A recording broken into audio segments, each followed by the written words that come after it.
राधे राधे। रोचक ज्ञान में एक बार फिर आप सभी का स्वागत है। आज हम सुनेंगे एक मोरल स्टोरी, आपसी प्रेम। एक बार की बात है, एक सुनार था। लक्ष्मी जी उस सुनार से रूठ गईं और उसके यहाँ से जाते हुए बोली, मैं जा रही हूँ और अब मेरी जगह तेरे यहाँ नुकसान आएगा, इसलिए तू तैयार हो जा। लेकिन मैं तुम्हें अंतिम समय जाते हुए भेंट स्वरूप कुछ देना चाहती हूँ, मांगो जो कुछ भी तुम्हारी इच्छा हो। तब वह सुनार जो था वह बहुत ही समझदार था।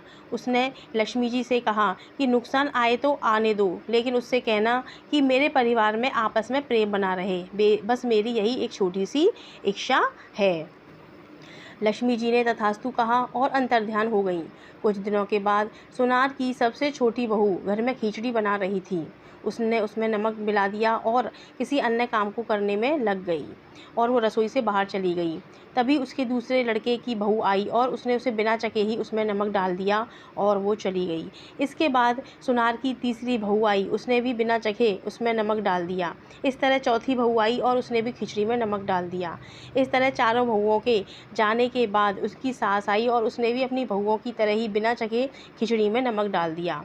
तब शाम को सबसे पहले खाना खाने का समय आया तो सुनार आया और उसने खाना खाना शुरू किया। उसने जैसे ही पहला निवाला मुंह में डाला, देखा उसमें बहुत ज़्यादा नमक है, लेकिन वह समझ गया कि अब मेरे यहाँ घर में नुकसान यानी हानि का प्रवेश हो चुका है, इसलिए वह चुपचाप खिचड़ी को खा गया और कुछ नहीं बोला। सुनार के जाने के बाद उसका बड़े बेटे का नंबर आया और उसने जैसे ही पहला निवाला मुंह में रखा तो उसने देखा उसमें तो बहुत नमक है। फिर उसने सबसे पहले अपनी माँ से पूछा, क्या पिताजी ने खाना खा लिया? तो वहाँ उपस्थित सभी महिलाओं ने कहा, हाँ खा लिया।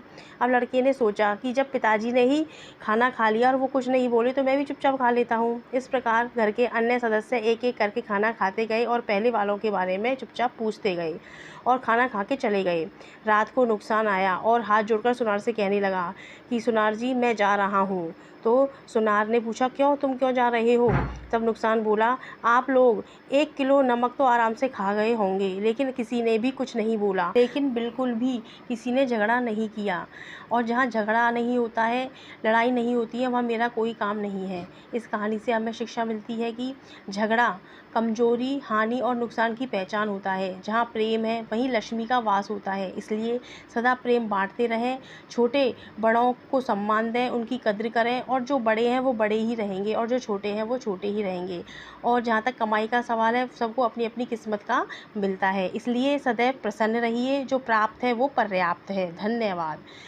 रोचक ज्ञान चैनल को लाइक करें, सब्सक्राइब करें और शेयर करें और हमें कमेंट करके बताएं कि आपको यह कहानी कैसी लगी।